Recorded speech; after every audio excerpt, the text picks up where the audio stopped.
조선의 조심스럽게 화친을 제안하고 또 조선의 눈치를 보면서 이 조약문의 문구까지 바꿔주던 일본이 이 숨겨왔던 야욕을 드러내는 사건이 드디어 발생합니다.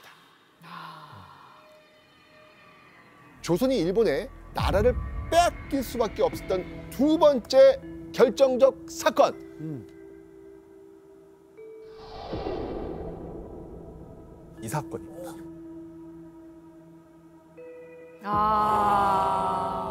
다 기억하시죠? 이모군란 딱 시험에 나올 만한 너무 중요할 겁니다. 주제들을 뽑아오셨구나. 와, 이것도 뭐 너무 중요하죠. 이 시청자분들 중에 한능검 준비하신 분들은 사실 지금 눈에 불을 켜고 보셔야 돼요. 그러니까요. 그렇죠.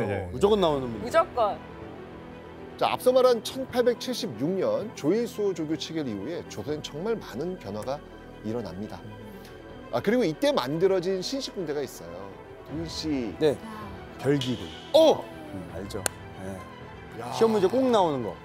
네, 신식군대. 맞습니다. 차별하고. 네. 맞습니다. 네, 맞습니다. 옛날 군대에서 밥에다가 저 막 모래가지고 넣고 주고. 기억하십니다. HTS 갔었죠 우리가. 좋습니다. 밥은 아니고 쌀이었는데 어쨌건 다 맥락은 비슷합니다. 비슷하죠? 밥이나 쌀이나. 그럼. 아니, 밥이 쌀이 중요합니까? 그러면 형이 다음에 말 못해요. 저한테 이렇게 엄격하세요. 첫째라 그래요. 맞습니다. 원래 첫째한테는 엄격합니다. 또 성장해야죠. 맞습니다. 맞습니다. 지금 말씀하신 대로 별기군. 그러니까 별기군은요. 일본과 청나라에서 들여온 그 신식 무기를 가지고 일본인 교관으로부터 그 신식 군사 훈련을 받았거든요. 우리는 보통 이모군란을 13개월이나 월급이 밀린 구식 군인들이 밀린 월급으로 모래가 섞인 쌀을 받으니까 분노에 일으킨 난 이렇게 배우시잖아요. 네. 원래 한양 지역의 군인들은요, 이 경찰 업무도 병행하고 있었거든요.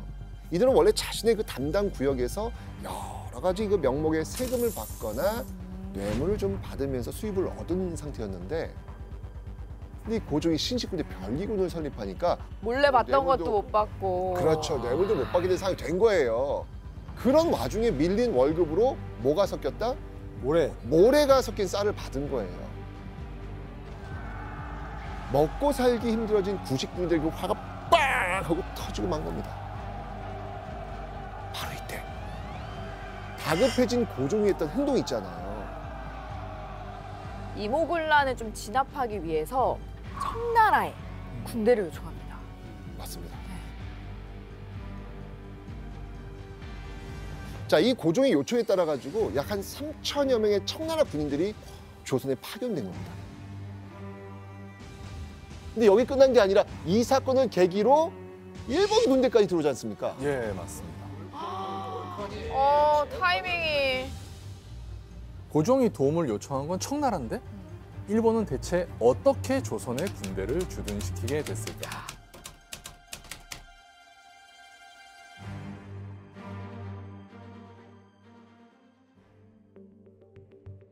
이모군란이 일어난 1882년 6월 9일에 일본 공사관도 조선의 구식 군인들의 공격을 받았습니다.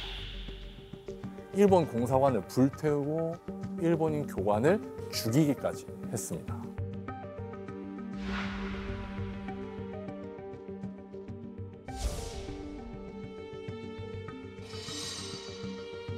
이들이 일본 공사관을 공격한 이유가 있었어요. 조일수호 조교 체결 이후에 일본의 조선의 쌀이 싼 값으로 막 수출이 돼요. 그래서 쌀값이 폭등을 했거든요. 백성들이 살기 힘들어졌잖아요. 그러니 일본에게도 책임이 있다라고 생각했던 거죠. 야, 명분을 정확하게 만들어줬네요. 그렇죠. 그게. 맞습니다. 당시 일본 공사였던 하나부사 요시모토는 급히 일본으로 도주했습니다. 약 보름 뒤인 6월 29일 다시 조선으로 돌아오는데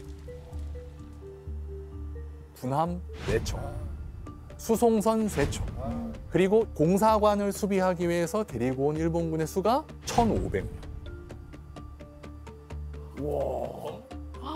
건물 하나를 지키기 위해서 1,500명. 아니, 그거는 너무 억지스러운데요? 1,500명? 청나라. 그렇지. 청나라 3,000명이잖아요. 그렇지. 그리고 조선의 일본군을 주둔시키려고 한 이유가 또 하나 있었습니다. 흥선대원군을 청나라로 납치해 갔어요. 그리고 조선 정치에 더 깊숙이 간섭을 하기 시작했죠. 근데 이걸 보면서 일본도 다른 생각을 하는 거예요. 청나라가 그랬던 것처럼 일본도 조선의 내정에 간섭을 할 수 있지 않을까? 조선의 내정에 간섭을 하려면 일본 군대가 조선에 남아 있어야지. 그래서 계속 이 핑계, 저 핑계를 대면서 조선의 군대를 주둔시킨 다음에 적절한 때를 노리려고 하는 거죠. 임오군란이 일어나고 2년 뒤였던 1884년, 야, 이 판세를요, 일본에 더욱 유리하게 만드는 일이 또 벌어집니다.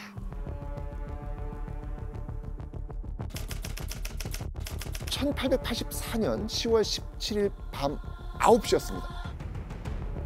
개국 파티가 한창이던 우정총국 옆 민가에서 불길이 빡 솟구쳐 오릅니다.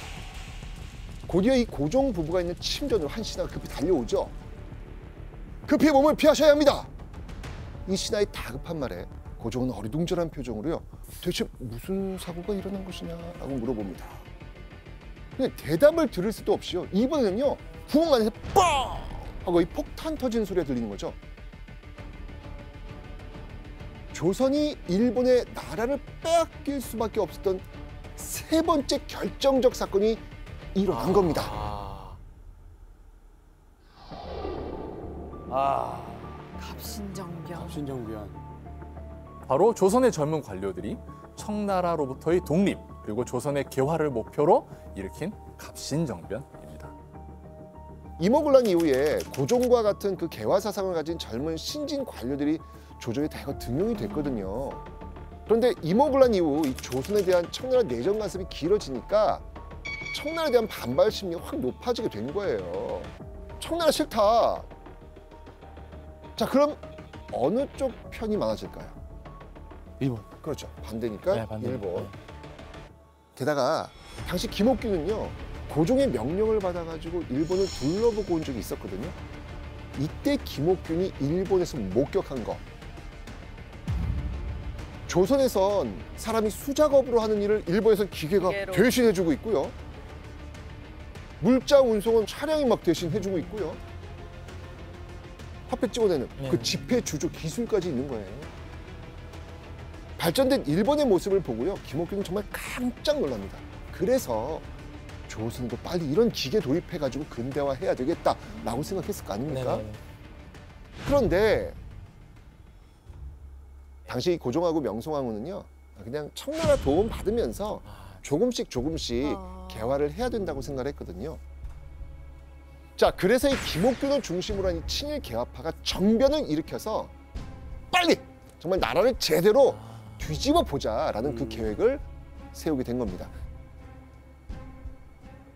김옥균은요, 거사를 일으키기 전에 이 일본 공사관을 찾아가지고 정변 계획을 털어놓습니다. 그리고 군사를 좀 내어달라고 도움을 요청한 거죠. 자, 김옥균님께 군사를 좀 내어주십시오 라고 했을 때 일본 측의 반응은 어땠을까요? 당연히 그렇죠. 그 거절할 이유가 없어요. 그렇죠. 아주 흔쾌히 하겠소. 군사적 지원 약속합니다. 아니 뭐 일본 입장에서는 이거 뭐 누워서 코 풀 수 있는 그런 기회가 없잖아요. 올컨이 올컨이. 아니 그 맞아. 아마 속으로는 쾌차를 부르고 네. 있었을 거예요. 자, 그런데요, 여기도 아주 재밌는 이야기가 있습니다. 교수님, 네. 이 갑신정변 이 비하인드 스토리 그거 한번 좀 얘기 좀 해주시죠. 예. 당시 김옥균과 친일 개혁파는 미처 예상하지 못했던 문제 때문에 하마터면 정변을 시도해보지도 못하고 실패할 뻔했습니다.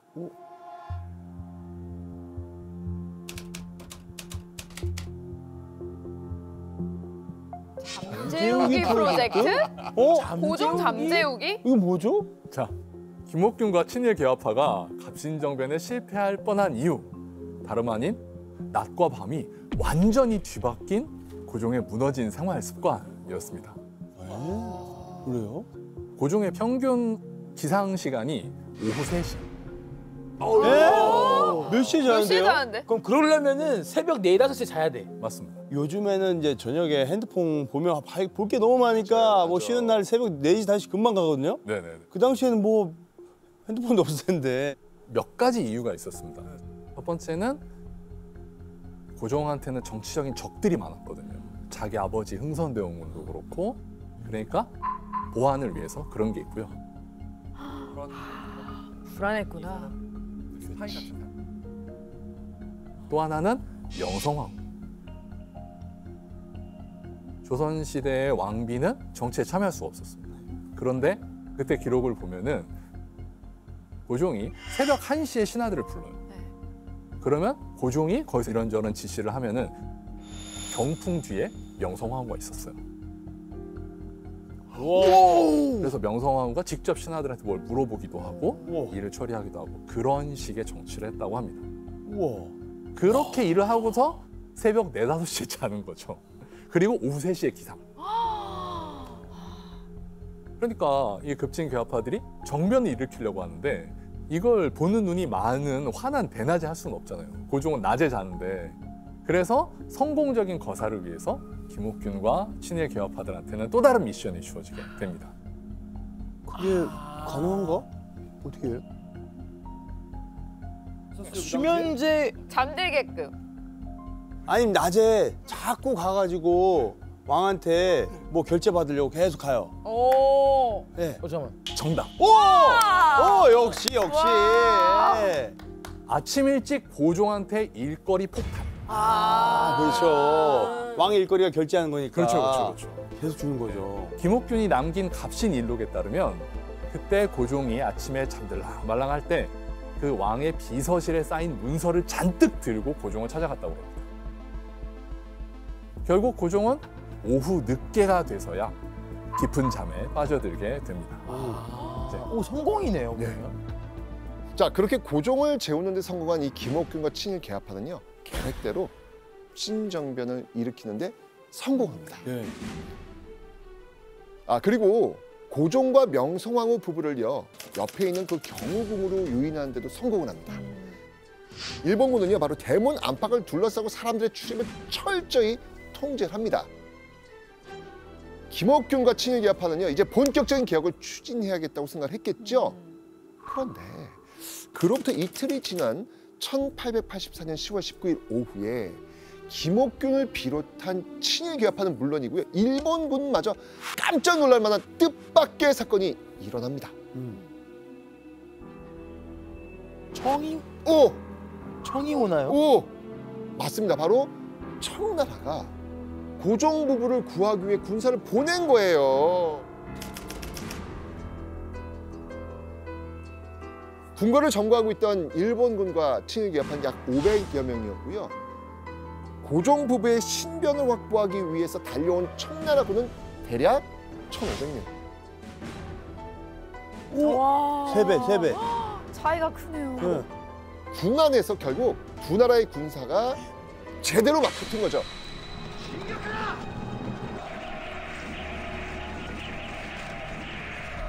군사수, 화력, 일본군이 당연히 밀릴 수밖에 없죠. 그렇죠. 청나라에 처참하게 밀립니다.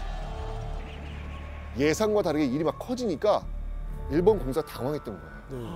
이건 아니지. 생각했던 게 아닌데. 그림이 아니잖아요. 네. 그래서 곧바로 군사들 철수시킵니다. 김옥균이 눈치 안 채게 철군 준비를 하라는 게야. 우리 일본군이 철군을 하면 김옥균은 반나절도 버티지 못할 겁니다. 일본군의 도움이 간절했던 이 친일 개화파의 기대와는 다르게 임오군란 때처럼 또 한 번 잽싸게 꽁무니를 뺀 겁니다. 결국 정변은 어떻게 됐다? 실패. 대실패. 3일 천하로 갑신정변은 결국 막을 내리게 됩니다. 자, 그렇게 청나라군의 도움으로 갑신정변을 진압한 고종은요, 1884년 11월 말 일본 측에 사과를 요구합니다. 동시에 일본으로 망명한 대역주인 김옥균의 송환을 요구합니다. 자, 이때 일본의 반응은 어땠을까요? 거부했을 것 같아요. 말 안 듣잖아요. 말 안 들어요. 맞습니다. 김옥균의 송환을 거부합니다. 근데 교수님, 이때 일본이 김옥균의 송환을 거부했던 이유가 있죠? 예. 김옥균을 조선에 돌려보내지 않은 데에는 역시나 일본의 속셈이 있었습니다.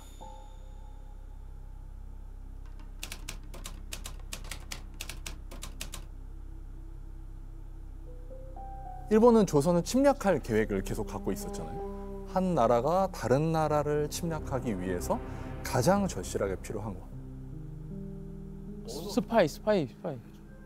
그렇죠. 협력자. 김옥균이 협력자. 그렇죠. 만약 일본 정부가 조선 정부의 요청에 따라서 김옥균을 그냥 조선에 돌려보내면 어떤 일이 벌어질까요? 어휴, 끝나죠. 죽죠. 사형당하겠죠. 그러면 조선 안에 있던 일본 편에 가까웠던 사람들은 그걸 보고 무슨 생각을 할까? 와, 우리도 만약에 편 들면 나중에 우리를 그렇죠. 그냥 배신하겠다. 절대로 일본 편 들면 안 되겠다라고 그렇죠. 생각을 하죠. 그러니까 일본 입장에서는 김옥균은 반드시 살려둬야 되는 거예요. 그래서 일본은 김옥균의 조선 송환을 강력하게 거부했던 겁니다. 게다가 얼마 뒤에 일본은 또 한 번 뻔뻔한 태도로 조선 정부를 당황스럽게 만들었습니다. 뭐라 그러냐면 일본은 조선 민중들이 불태운 일본 공사관, 살해당한 일본인들에 대한 피해를 보상해라 라고 요구를 해요. 네. 황당하죠? 와, 아니, 잘못은 늘 본인들이 하고 역추궁을 적반하장이네. 그렇죠. 그렇죠. 이런 답답한 마음을 우리뿐만 아니라 그때 살았던 조선의 관료들도 겪은 거예요. 그래서 청나라를 찾아가서 이런 하소연까지 했을 정도였습니다. 조선이 일본에 실수한 일이 없는데 그런데도 감히 조선 정부가 말 못하고 배상금을 물고 사죄해야 한다니 이 무슨 법인가? 조선이 왜 일본에 사죄를 하냐? 왜 우리가 배상금을 물어야 되는 거냐라면서 펄쩍 뛴 거죠. 그렇죠? 하지만 군함과 군대를 앞세운 반협박이나 다름없는 일본의 요구 때문에 힘없는 조선 정부는 다시 한번 일본의 말을 들어줄 수밖에 없었고요. 네? 게다가 청나라도 조선에 압박을 한 거예요. 야, 그냥 일본 말 들어줘. 라고. 와, 근데 중간에서 너무 피 터지네요. 가만히를 안 두니까요. 그러니까. 네. 결국 조선 정부는 1884년 11월 14일 일본인이 입은 피해에 대한 사죄와 보상, 그리고 일본 공사관 신축 자금까지 지불하기로 약속하는 조약을 체결합니다. 바로 한성조약입니다. 근데 일본과 청나라 사이에 맺은 조약이 또 하나 있어요.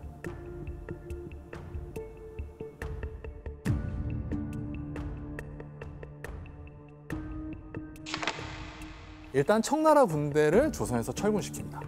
왜냐면 또 군사적 충돌이 일어날 우려가 있다. 일단 군사 다 빼자. 그리고 두 나라 중에 한 나라만이라도 조선에 군대를 보내면 다른 나라에도 그걸 미리 알려야 된다라는 조항을 넣게 됩니다. 그 청나라는 오케이 했어요. 네.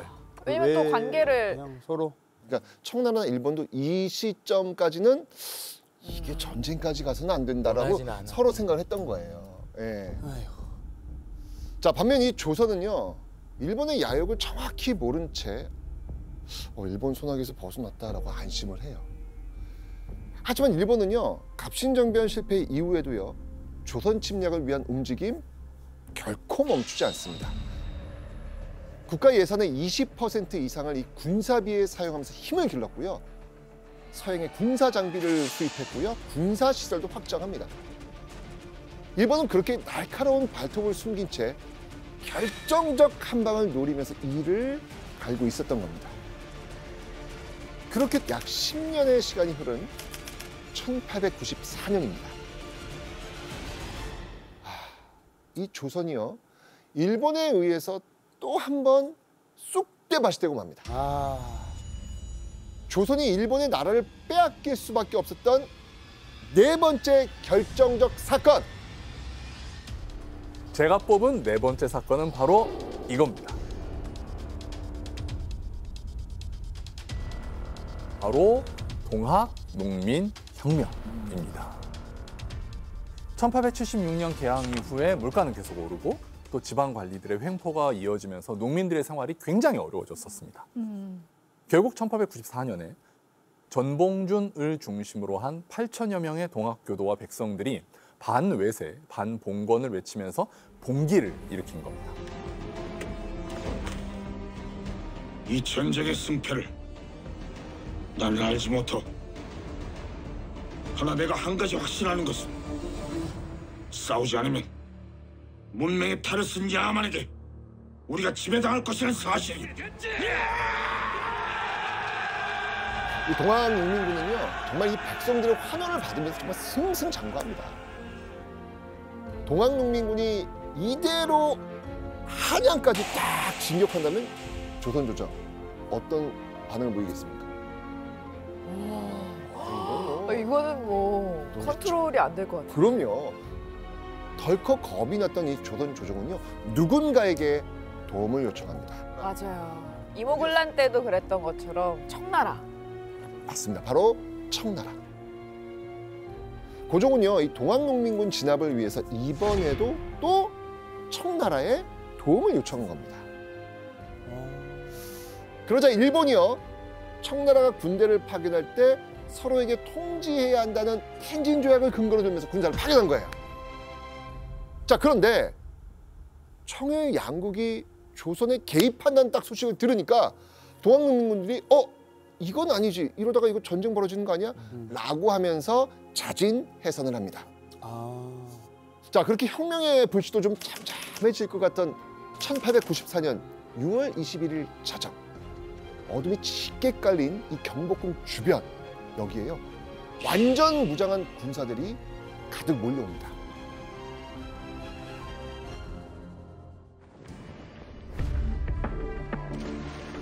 정막을 깨면서요 일본군이 모습을 드립니다.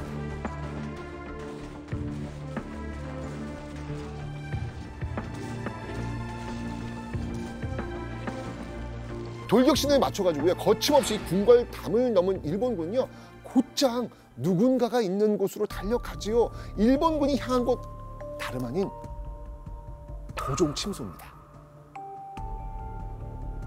조선에 들어온 일본군은 대체 왜 경복궁을 점령한 것도 모자라서 고종의 침소까지 침입한 걸까?